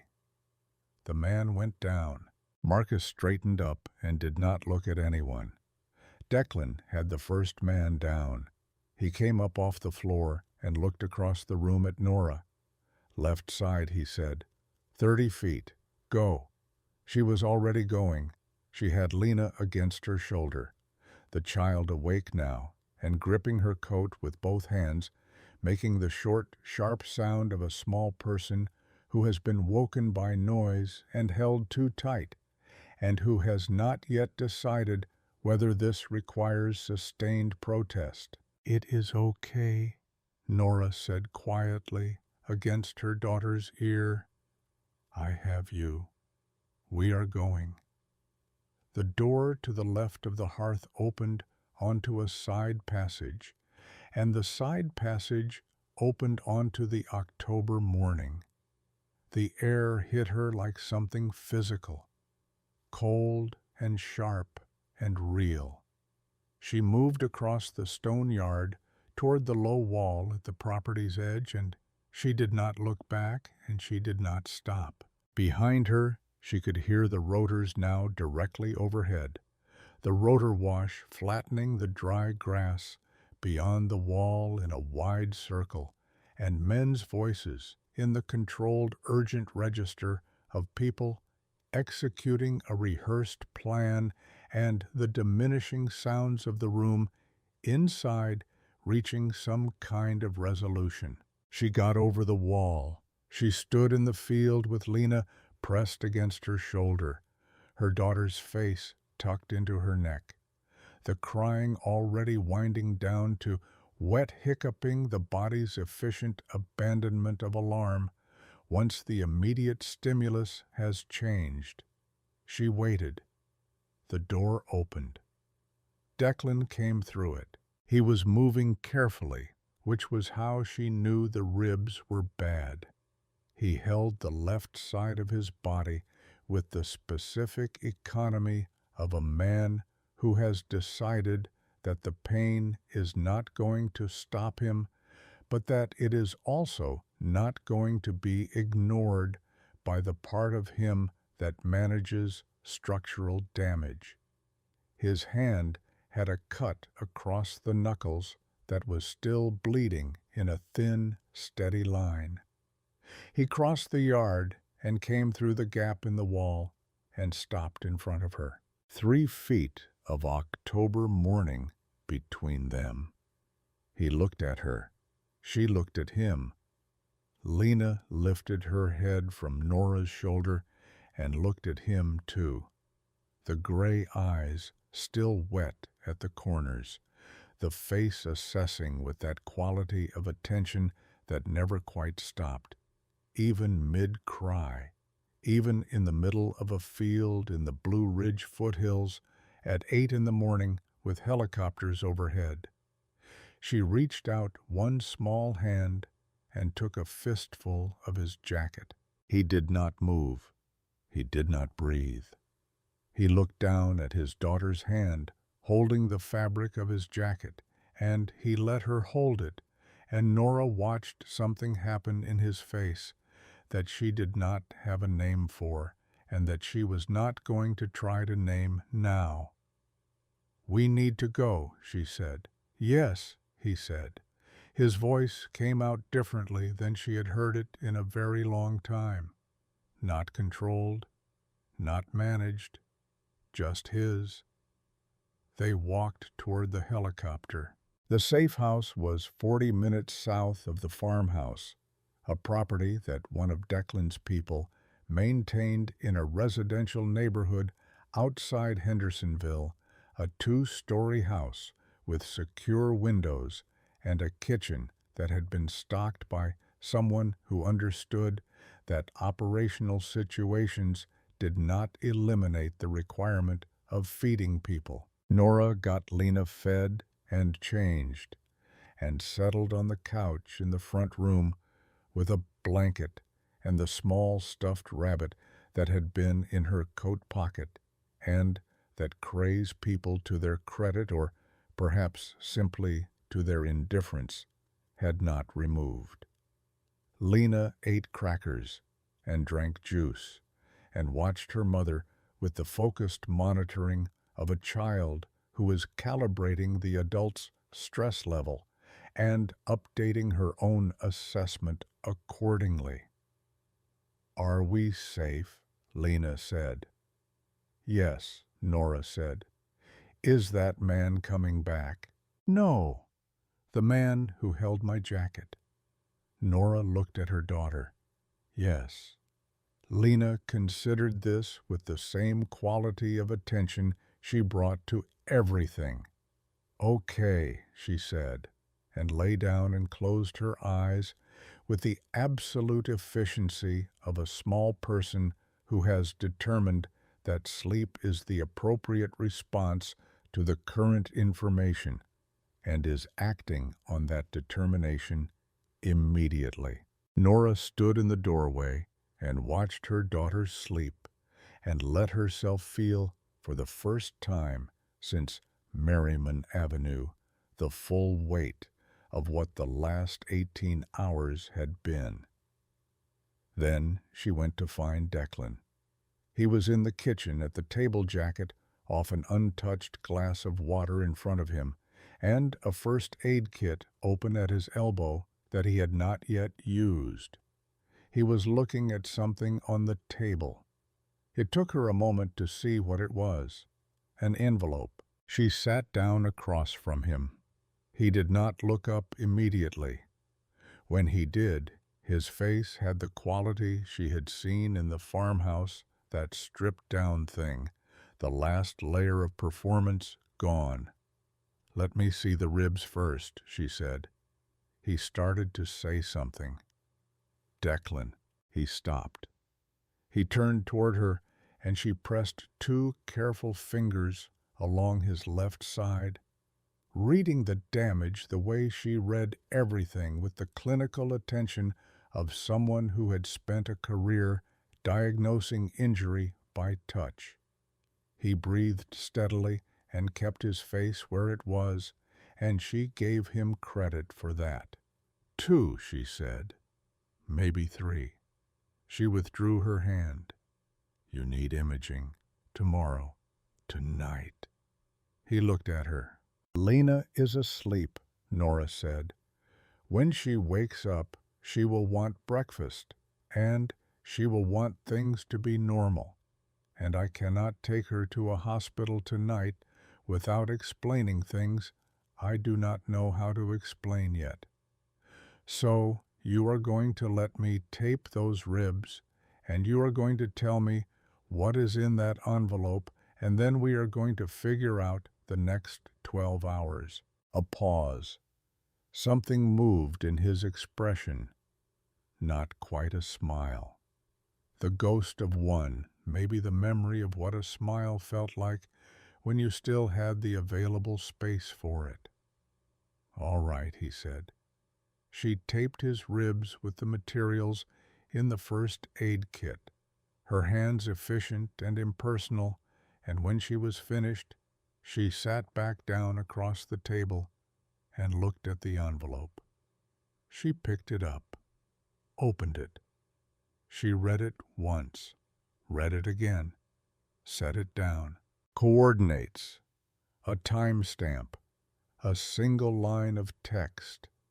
Bring the woman. Come alone.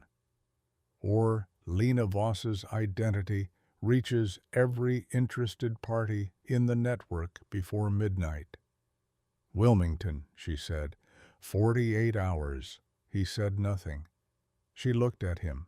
He was watching the envelope the way he watched things that required managing. You were not going to tell me, she said. The silence lasted 4 seconds. She counted them. You were going to go alone, she said, and you were going to decide that without asking me. Again. The word again landed where she intended it to land. She watched it land. She watched him absorb it with the specific stillness of a man receiving something he knows is accurate and has no defense against that is also accurate. I thought he started. No, she said it quietly. That is the problem. You thought, you calculated. You decided what the best outcome was, and you moved toward it without asking the person the decision affected whether she had a different view. A long pause. Yes, he said. Just yes. No qualification, no context, no architecture of explanation designed to make the thing sound like something other than what it was. She looked at him for a moment. Then she looked at the window, the October dark outside, the mountains invisible in it.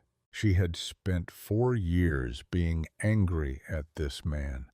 Not every day, not all the time, but in the 3 a.m. hours, in the accumulated weight of every decision she had made alone that she should not have had to make alone, in the specific loneliness of raising a child by herself, and never being able to say to anyone, "This is hard, this is hard.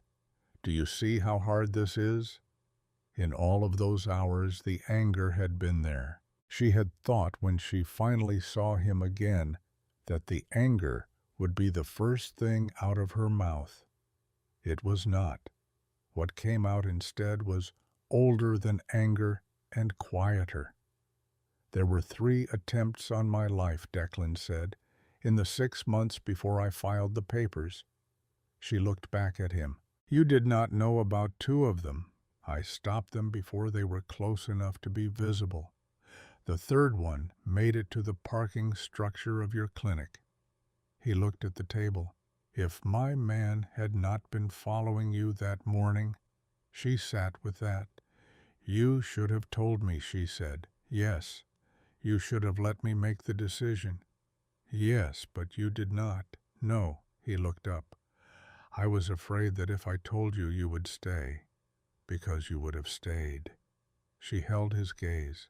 And if you had stayed, he said, and the next one had gotten through. He did not finish the sentence. He did not need to. The kitchen was quiet. The refrigerator hummed. Somewhere outside, a car moved down the street, and its headlights swept across the window and were gone. I was pregnant, she said. I know. You did not know then. No. I found out 8 months later. Marcus found a record fragment from your doctor. He paused. I have been looking for you since then. I know that too. She looked at her hands on the table. She thought about a February morning and a packed bag waiting on a bed and the specific feeling of understanding that your exit has been arranged for you before you walked in the door. She thought about 4 years of carrying that feeling.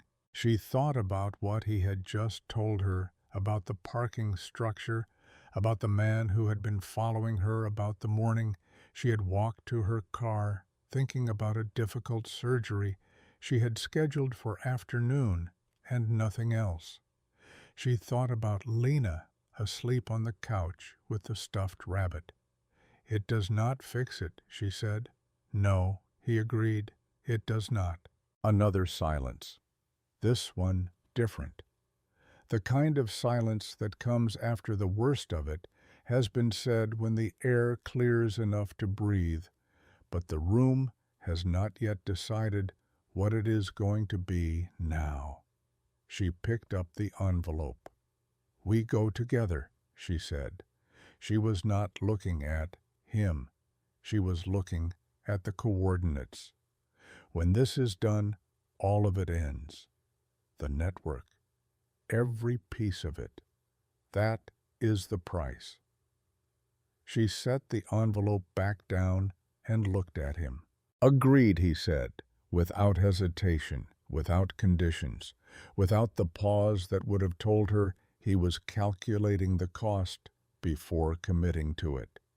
She studied his face for a long moment, looking for the thing she had always looked for, the gap between what he said and what he had already decided, the small tell of a man who had agreed but reserved something. She did not find it. All right, she said.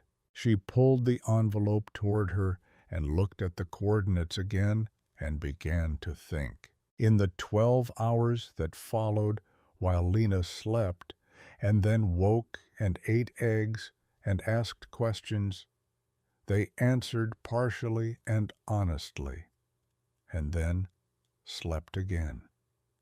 Declan made 4 phone calls from a number that was not his own to people whose names she did not ask and did not need to know. She sat at the kitchen table while he worked, and she thought about what she knew about Cray and what she knew about the particular architecture of a man who had spent 2 years building a single plan. A man with one plan was a man who needed that plan to work. Cray needed 40 syndicate leaders to watch Declan Voss brought to his knees. He needed the performance, which meant the performance was also his vulnerability, because a performance that failed in front of an audience did not simply fail. It failed publicly in front of exactly the people whose respect and fear Cray had been accumulating for 30 years, and public failure in their world was not recoverable the way private failure was. She told Declan what she was thinking when the calls were done. He listened without interrupting. Felix Drenna, she said. You said his protection in Dallas is already being dismantled, as of 6 hours ago. Then make him call Drenna. In the room, in front of all of them. She looked at him. He will not call. He will know the call will not go the way it should. And when he does not call, everyone in that room will understand why. Declan looked at her for a moment. Yes, he said, that is all we need. Not to win the fight, to make sure everyone there sees him lose it.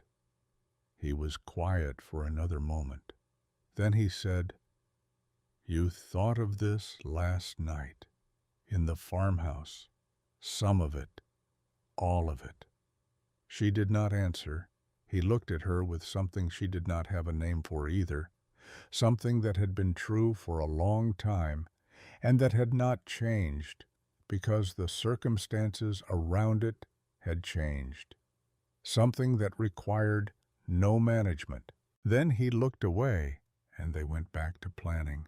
The drive to Wilmington was 4 hours on a road that took them down out of the mountains and across the Piedmont and into the flat coastal plain, the landscape flattening as they went, the trees changing character, the air picking up the distant salt suggestion of the ocean.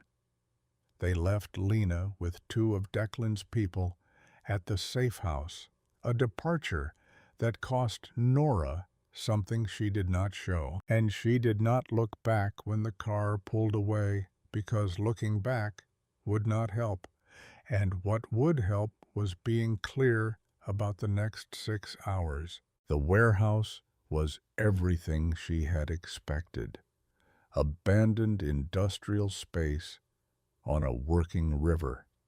The Cape Fear moving dark and cold beyond the far wall. Floodlights on temporary generators throwing hard shadows across wet concrete. The smell of salt and rust and standing water. The sound of 40 people gathered in a large space with the subdued energy of people waiting for a promised event. Cray stood at the center of the cleared floor with 2 men flanking him, and the full reassembled composure of a man who had reconstructed himself after the farmhouse failure and who was satisfied that the plan had returned to its preferred shape. He looked at Nora when she walked in. She saw the assessment in it, the recalculation, something he had not quite accounted for. She held his gaze until he looked away. "I said, come alone," he said to Declan. "You said bring the woman," Declan said. "I brought her." What followed was brief and precise. Declan did not threaten. He did not perform. He stood in the middle of the warehouse floor with his hands at his sides and his voice at its normal register, and he said, "Call Felix Drenna. Right now, in front of everyone here. Let them hear what he tells you." The room went very quiet. Cray did not reach for his phone. 4 seconds passed. 5. The 2 flanking men looked at each other with a look that carried an entire calculation inside it, the look of people who are updating their understanding of the situation in real time and arriving somewhere they had not expected to be. Cray said something sharp to his men, an instruction. The men began to move. Marcus came out of the darkness on the left side of the space. He moved with the specific quality of a man who has made a decision. He is not going to revise, who has had the time available to him to understand what the decision costs and has decided to pay it. He hit the closer of Cray's 2 flanking men from the side, and the man went down hard on the concrete and did not immediately get up.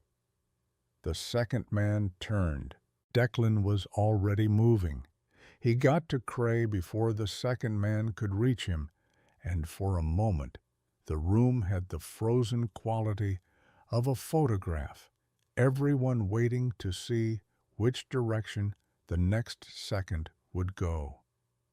Nora moved toward the wall, not away from the center of the space, the way someone retreating would move, toward the wall with her back to it and her eyes on the room, the way someone who intends to still be standing when this is over positions herself. The gun went off once. A single shot, loud in the enclosed space, the round going somewhere into the darkness of the ceiling. The sound broke the photograph, and the room came alive. Some of Cray's people moved toward the exits, Some moved toward the fight. Some simply stood and watched with the calculation of people who are assessing which direction the evening is going before they commit to a course of action. Declan had the gun. He came up from the floor with it and put distance between himself and Cray and looked at the room. He raised his voice, not loud, loud enough. "The feed goes dark in 60 seconds, he said. Whatever you were told tonight was going to demonstrate it is not demonstrating anything except the end of a network that was already losing its foundation before you arrived." He let it settle for 2 seconds. "Anybody who wants to continue this conversation when the structure has been rebuilt under new management, my people will be in touch." He looked at the second flanking man. "Walk away," he said. The man walked away.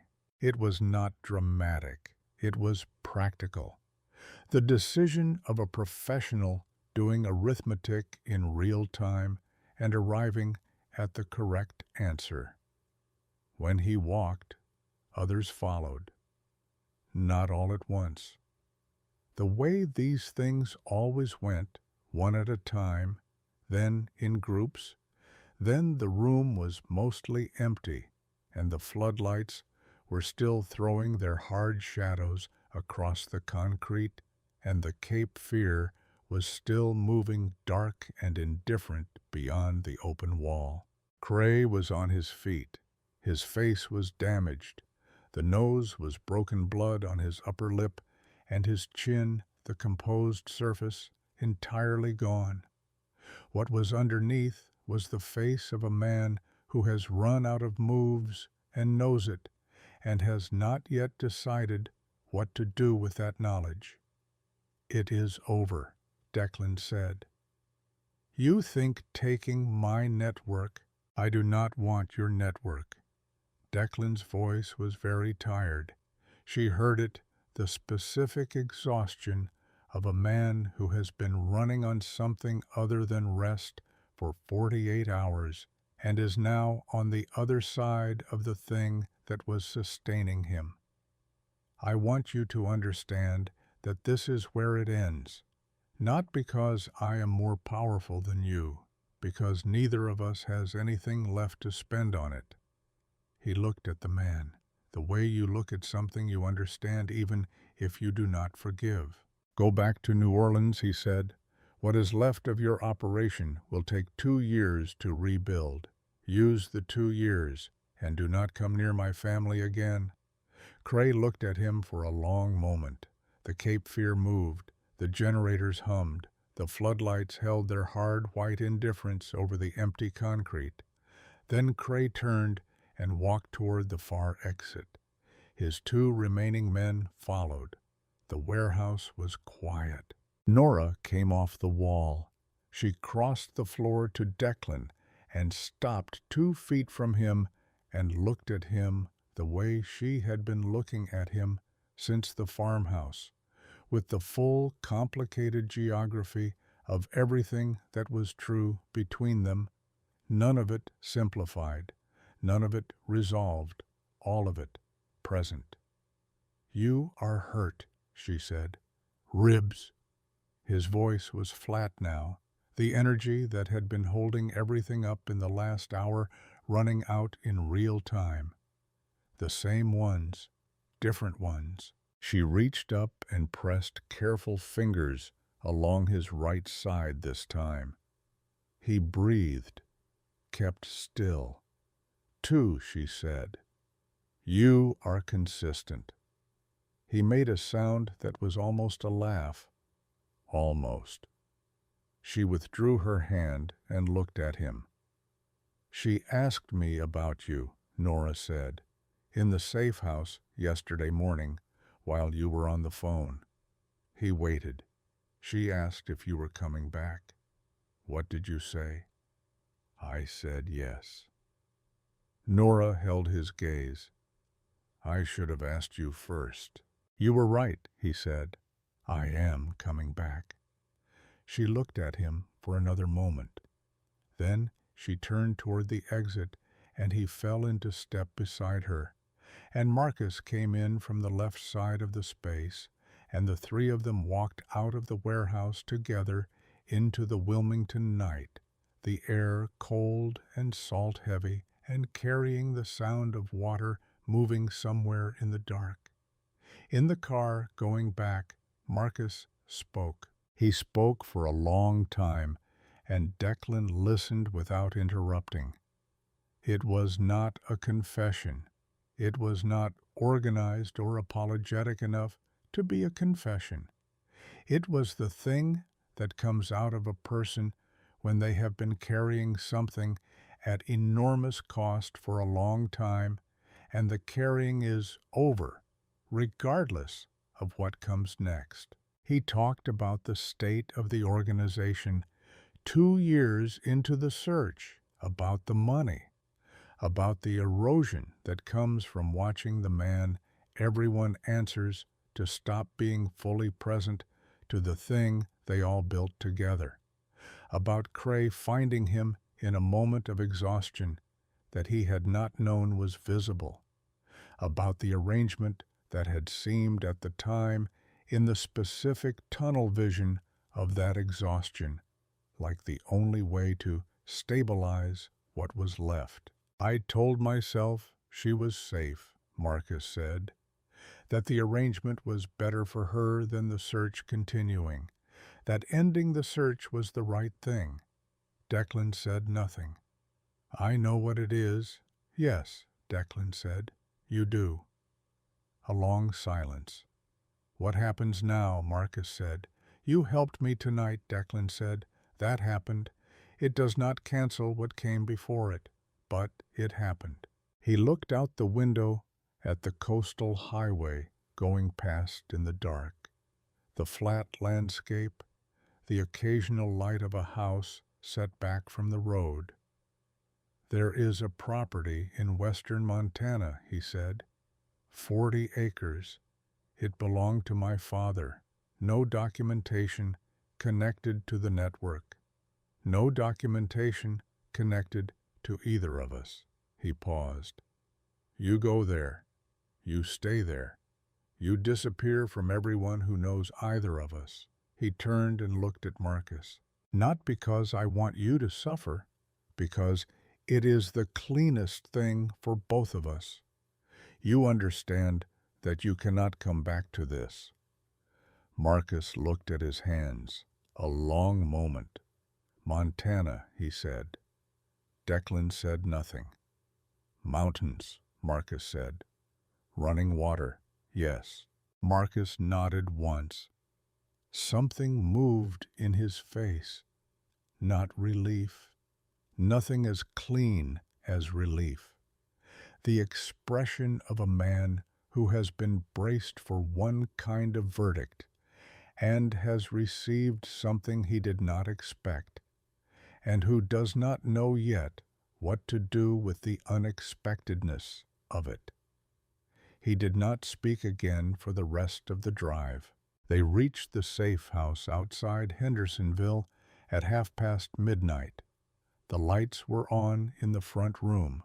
One of Declan's men met them at the door and reported that Lena had woken twice and been resettled and was currently sleeping, and had requested in the course of the second waking that someone confirm that her mother was coming back, and had been told yes, and had accepted this information and gone back to sleep. Nora stood in the doorway of the front room and looked at her daughter. Lena on the couch, under the blanket with the stuffed rabbit tucked under her arm, the dark hair spread across the cushion, the storm-gray eyes closed, the face completely open. She stood there for a while. In the morning, Lena was awake before either of them.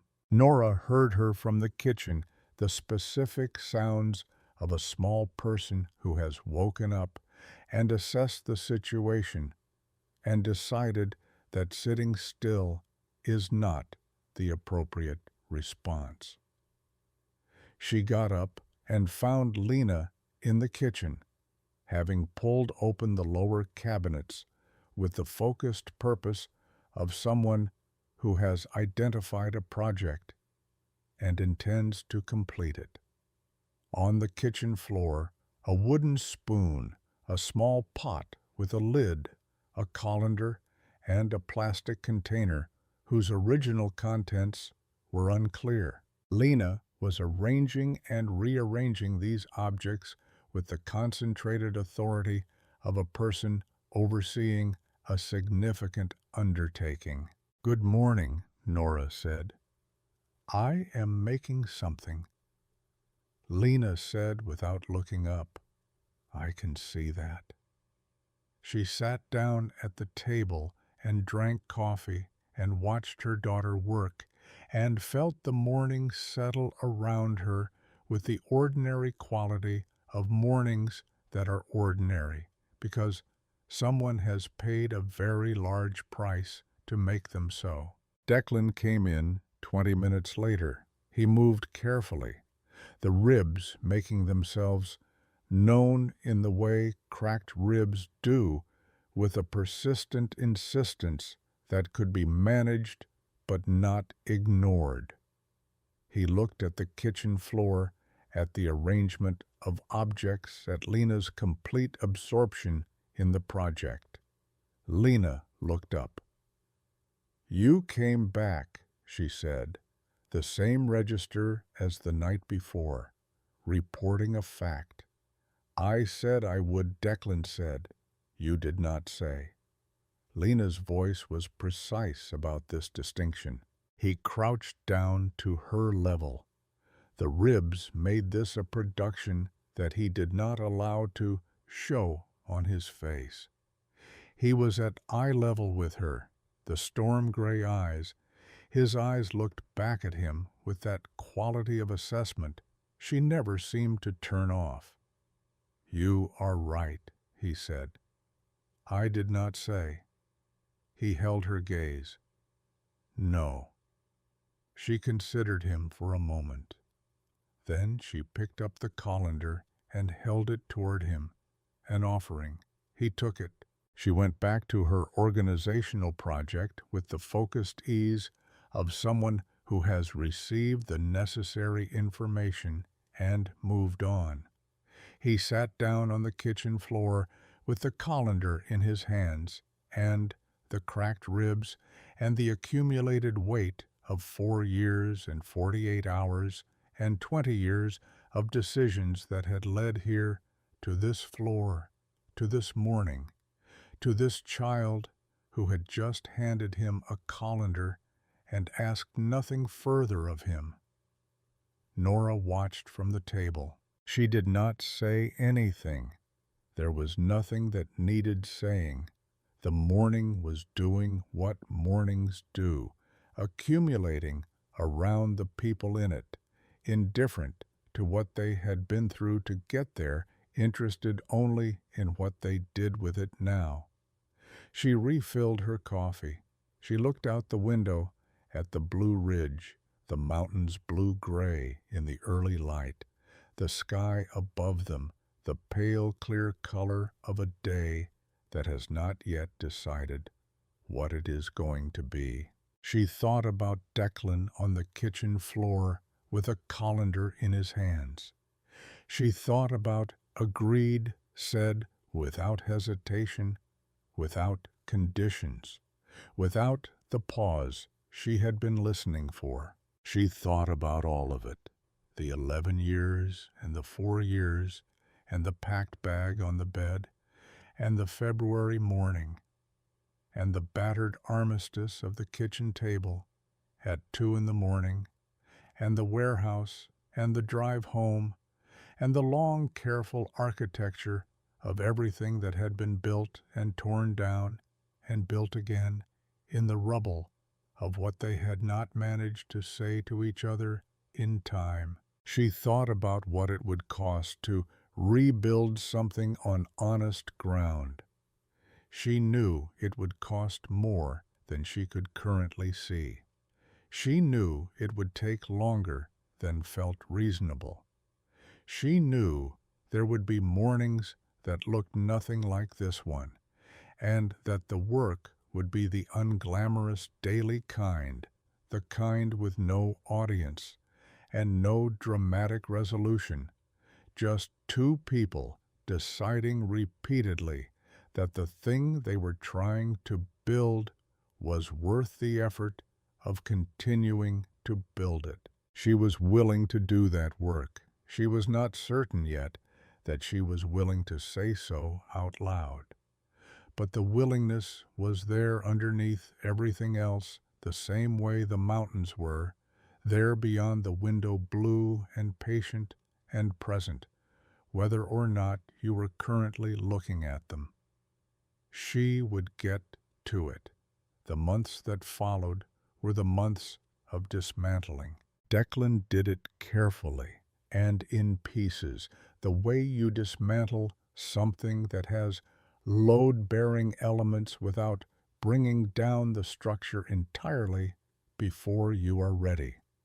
He used the archive he had been building for 15 years, the documentation of a man who had understood that information was the only currency that survived every other kind of change, and he released it to people who had the authority and the motivation to do what he was pointing them toward.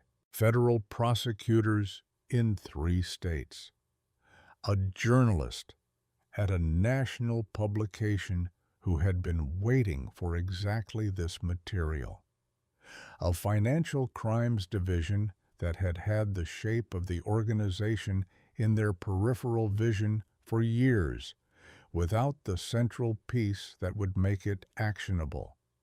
It took 18 months. Men went to prison. Structures collapsed. The Voss name moved through the underworld one final time before it moved out of it. He had expected retaliation. Some came. None of it reached his family. Nora opened the practice in the spring of the following year. A small clinic on the western edge of San Francisco, staffed by people who knew the work and cared about it, and who asked nothing about her history because they were too busy with the present to be interested in the past. She was good at it. She had always been good at it. She was better now, with the specific quality of competence that comes from a person who has stopped managing competing obligations and has simply become what she was always going to be. She and Declan did not fall back into each other easily or quickly. That would have been a lie they were both too tired to tell. They had years of damage between them, and the damage had a specific shape that required specific work to address. And they did the work with the unglamorous patience of people who understand that the thing they want is real, and that real things have real costs, and that the cost is not a reason to stop. Lena grew. She grew the way children grow who have been loved well, and who have also been shown early what it looks like when love requires something. When the people around you pay real prices for real things. She grew into a person who was serious without being heavy, who was funny without being careless, who had her father's quality of stillness and her mother's quality of precision, and something else that belonged only to herself. A particular kind of courage that expressed itself not as loudness, but as the willingness to remain in difficult rooms and ask difficult questions and wait for honest answers. At 7, she asked Declan what he used to do.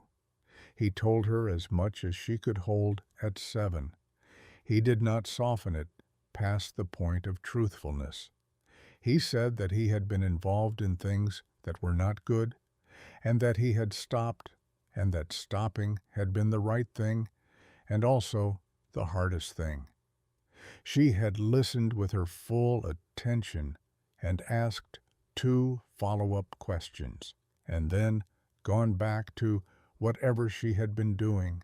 At 17, she was running a weekend program for children in underserved neighborhoods in the Bay Area, using her father's money, organized with the calm administrative efficiency of someone twice her age. She recruited volunteers and managed budgets and wrote grant applications and did all of it with the matter-of-fact focus of a person who has decided that the resources around her are tools and that tools exist to be used.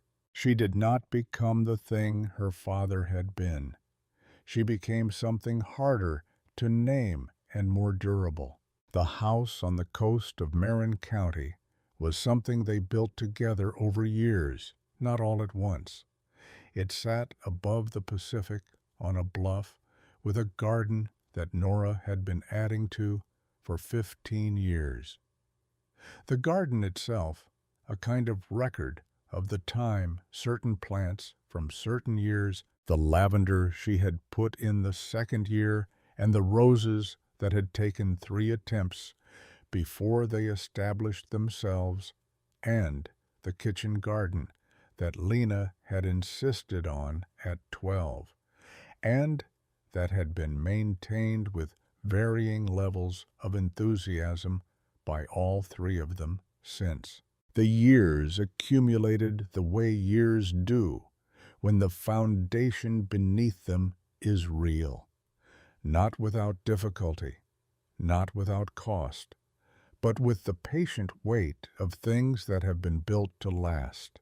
Declan died on a Tuesday in October, 23 years after the farmhouse in the Blue Ridge foothills. Not violently, not unexpectedly. He had been ill for 8 months, and they had had the time to say the things that needed saying, which was a kind of grace neither of them had been certain they would be given. He had been wearing a chain around his neck for the last 12 years of his life.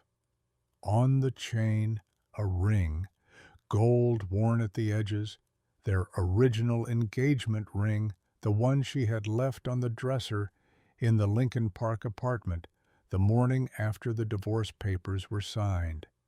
He had found it in a drawer when he closed out the last of the Chicago properties, and he had understood what it was, and he had put it on a chain and worn it against his chest for 12 years. On the inside of the band, in the small engraved letters of a jeweler from a different era, until the last shadow. He had said it to her when he gave her the ring, the first time before the world they were building had shown them its full cost. She had asked what it meant. Past the last dark thing he had said, past the end of whatever is coming, still here. Lena was 40 years old when she brought the ring to her mother. They were sitting on the bluff above the Pacific on an October afternoon, the light doing what it did in this season on this coast, going sideways and golden and making everything it touched look like the last version of itself. The water far below was moving with the deep, steady indifference of something that has no opinion about human time and does not need one. Lena opened her hand. Nora looked at the ring in her daughter's palm for a long moment. She took it. She turned it between her fingers, feeling the worn gold, the slight irregularity of the edge, the weight of it, which was less than she remembered, and also more. She found the inscription with her thumb, ran the pad of it along the small raised letters, until the last shadow.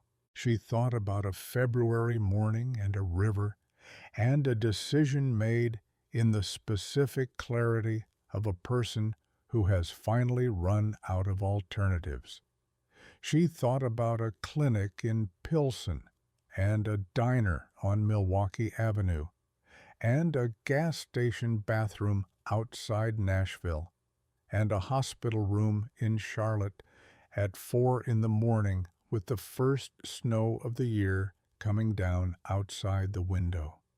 She thought about a farmhouse in the Blue Ridge foothills and a kitchen table at 2 in the morning and a warehouse on the Cape Fear River and a kitchen floor in Hendersonville and a colander. She thought about all of it, not with grief exactly, not with anything that simplified into a single register, with the full complicated weight of a life that had been built in the rubble of the one before it, that had cost what it cost and given what it gave, and that could not be accounted for in any register that did justice to the whole of it.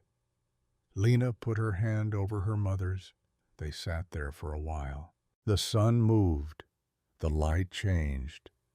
The water went from gold to bronze to the deep, flat blue of early evening, the color of things settling into themselves, the sharp definitions softening the outlines remaining.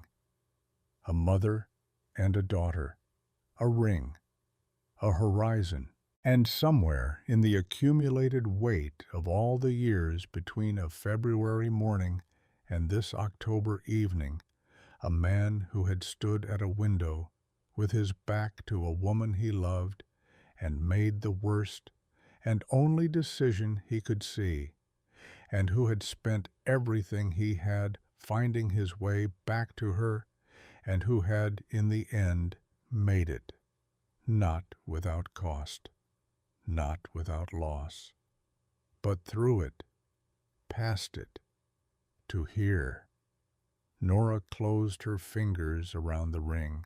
The evening came in from the ocean and covered everything gently the way evenings do.